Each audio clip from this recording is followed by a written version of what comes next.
Come amministrazione di Sovizio siamo contenti di questo arresto, poiché quel ragazzo aveva creato molta preoccupazione tra i giovani, in quanto aveva preso di mira degli adolescenti o poco più, andandoli a rapinare anche con delle minacce. I genitori erano talmente preoccupati di questa situazione che avevano cominciato a presiedere la piazza Manzoni di Sovizio durante i fine settimana e i toni si stavano facendo molto pesanti. A bersagliare di rapine e minacce studenti tra i 16 e i 25 anni, non solo a Sovizio ma anche ad Altavilla Vicentina, un 23enne nato a Vicenza da genitori extracomunitari, nulla facente e di fatto senza fissa dimora.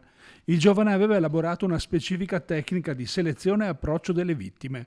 Una volta conquistata la loro fiducia, esplodeva con inaspettate minacce e violenze fisiche per farsi consegnare contanti e costosi cellulari.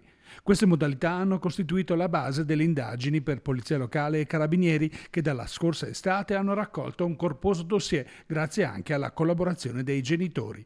Dopo l'arresto, il giovane criminale, ritenuto ancora potenzialmente pericoloso dal GIP, è stato rinchiuso in carcere in attesa di giudizio definitivo. Abbiamo cercato di coinvolgere i cittadini a denunciare i misfatti in modo da dare alle forze dell'ordine gli strumenti per agire.